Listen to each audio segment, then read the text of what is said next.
Sir ಈಗ ಬೆಳಗಾವಿದೊಳಗೆ ಕಾಂಗ್ರೆಸ್ದ ಬಾಪು ಜೈ ಭೀಮ್ ಸಂವಿಧಾನ ಈ ಕಾರ್ಯಕ್ರಮ ನೋಡ್ರಿ, ಗಾಂಧಿಗೂ ಅವ್ರ ಸಂಬಂಧ ಇಲ್ಲ. ನಕಲಿ ಗಾಂಧಿಗಳ ಸಮಾವೇಶ ಅದು. ಎಲ್ಲಿ ಗಾಂಧಿ ಐತಿ, ಎಲ್ಲಿ ಅಡ್ಡ ಹೆಸರು ಐತ್ರಿ? ನೆಹರುಗೂ ಇದ್ದಿದ್ದಿಲ್ಲ. ಅವ ಯಾರು ಇಂದಿರಾ ಗಾಂಧಿ ಲಗ್ನ ಅದು ಗಂಡಗನ ಹೆಸರು ಅವ ಯಾವನೋ ಖಾನ್ ಅಂತ ಹೇಳಿ, ಫಿರೋಜ್ ಖಾನ್. ಅವ ಯಾವಾಗ ಗಾಂಧಿ ಯಾವುದೋ ಗೊತ್ತಿಲ್ಲ. ಎಲ್ಲ ಅಫಿಡೇವಿಟ್ ಮಾಡಿಕೊಂಡು ಮೋಸ ಮಾಡ್ಕೊತ ಬಂದಾರ ದೇಶಕ್ಕೆ.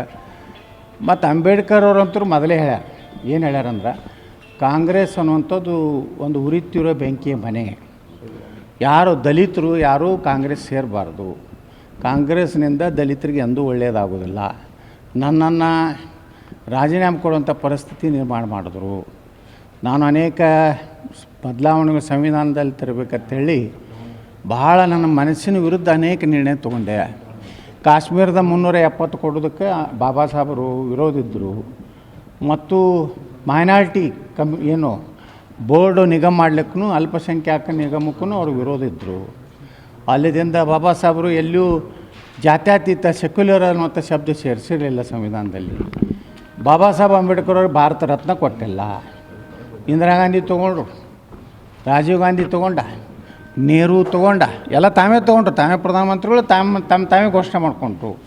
ಆದರೆ ಬಾಬಾ ಸಾಹೇಬ್ ಅಂಬೇಡ್ಕರ್ ಅವರಿಗೆ ಯಾವಾಗ ಸಿಕ್ತಂದ್ರೆ, ಮೊರಾರ್ಜಿ ಭಾಯ್ ದೇಸಾಯಿ ಏನು ವಾಜಪೇಯಿ ಅದ್ವಾನಿಯವರು ಆ ಒಂದು ಸರ್ಕಾರದಲ್ಲಿದ್ದಾಗ ಬಾಬಾ ಸಾಹೇಬ್ ಅಂಬೇಡ್ಕರ್ ಅವರಿಗೆ ಭಾರತ ರತ್ನ ಸಿಕ್ತು. ಬಾಬಾ ಸಾಹೇಬ್ ಅಂಬೇಡ್ಕರ್ ಸೆಂಟ್ರಲ್ ಹಾಲ್ನಲ್ಲಿ ಫೋಟೋ ಇರಲಿಲ್ಲ.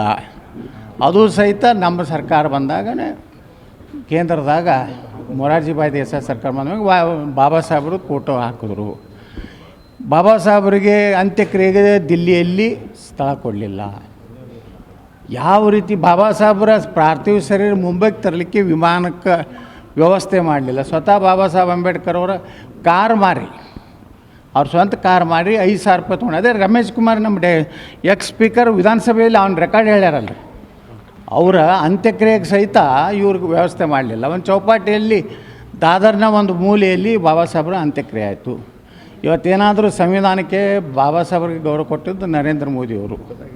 ಪಂಚತೀರ್ಥಗಳನ್ನು ಮಾಡಿ ಬಾಬಾ ಸಾಹೇಬ್ರು ಕಲಿತಂಥ ಲಂಡನ್ನ ಅವರ ಶಾಲೆ ಕೋಣೆ ಇರ್ಬೋದು, ಅಧ್ಯಯನ ಮಾಡಿದ ಕೋಣೆ ಇರ್ಬೋದು, ಅವರ ಕೊನೆಯ ಉಸಿರೆಳೆದಂಥ ದಿಲ್ಲಿ ಮನೆ ಇರ್ಬೋದು, ಮಾವು ಮಧ್ಯಪ್ರದೇಶದ ಮಾವುದಲ್ಲಿ ಅಲ್ಲಿ ಜನ್ಮ ಎಲ್ಲಿ ಆಗಿತ್ತು ಬಾಬಾ ಸಾಹೇಬ್ರದ್ದು, ಅದನ್ನು ಈ ರೀತಿ 5 ತೀರ್ಥಕ್ಷೇತ್ರ ಮಾಡಿದವರು ನರೇಂದ್ರ ಮೋದಿಯವರು. BJP ಬಂದ ಮ್ಯಾಗ ಒಂದೂ ಸಂವಿಧಾನದ ತಿದ್ದುಪಡಿ ಮಾಡುವಂಥ ಹೀನ ಕೆಲಸ ಮಾಡಿಲ್ಲ. ಏನಾರೇ ತಿದ್ದುಪಡಿ ಹೈಯೆಸ್ಟ್ ಕಾಂಗ್ರೆಸ್ನವ್ರು ಸುಮಾರು 70ಕ್ಕಿಂತ ಹೆಚ್ಚು ಸಂವಿಧಾನಕ್ಕೆ ತಿದ್ದುಪಡಿ ಮಾಡಿದ್ರೆ ಕಾಂಗ್ರೆಸ್ಸವರು. ಈಗ ಜೈ ಭೀಮನ್ನಲಕ್ಕೂ ಅವರಿಗೆ ಅನರ್ಹರಿದ್ದಾರೆ. ಗಾಂಧಿ ತತ್ವಗಳನ್ನು ಇವರು ಪಾಲಿಸೇ ಇಲ್ಲ. ಗಾಂಧಿ ಏನು ಹೇಳಿದ್ದ, ಸ್ವಾತಂತ್ರ್ಯ ಸಿಕ್ಕೊಳ್ಳೇನೆ ಕಾಂಗ್ರೆಸ್ ವಿಸರ್ಜನೆ ಮಾಡತ್ತೆ ಹೇಳಿದ್ರು.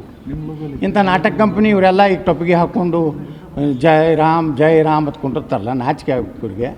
ಸೋನಿಯಾ ಗಾಂಧಿಗೆ ಏನು ಸಂಬಂಧ ರೀ? ಸರ್, ಅವರೆಲ್ಲ ಒರಿಜಿನಲ್ ಗಾಂಧಿಗಳಂತ. ಗೋಡ್ಸೆಯವ್ರು ಹೊಡೆದಿದ್ದು ಒಂದೇ ಗಾಂಧಿ ಇನ್ನೇ 2 ಗೋಳಿ ಎಲ್ಲಿಯೂ ಬಂದವು. ಗಾಂಧಿಯ ಶರೀರದಲ್ಲಿ 3 ಗೋಳಿ ಅದು. ಒಂದು ಗೋಲಿ ನಾಥುರಾಮ್ ಗೋಡ್ಸೆ ಅಂತ, ಇದನ್ನು ಒಪ್ತಾರೆ, ಕೋರ್ಟ್ನಾಗೆ ಆಗೈತಿ. ಇನ್ನು 2 ಗೋಳಿ ಯಾರು ಹೊಡೆದ್ರು? ನೆಹರು ಹೊಡ್ಸದ? ನಮಗೆ ಸಮಸ್ಯೆ ಐತಿ, ಜವಾಹರ್ಲಾಲ್ ನೆಹರೂನೇ ಗಾಂಧಿನ ಹೊಡ್ಸದ. ಯಾಕಂದ್ರೆ ನೆಹರುಗೆ ಒಟ್ಟು ಸರ್ವಾಧಿಕಾರಿ ಆಗ್ಬೇಕನ್ನೋಂಥದ್ದಿತ್ತು. ಅದಕ್ಕೆ ಗಾಂಧಿನ ಹೊಡ್ಸೋದವರು ಗೋಡ್ಸೆನ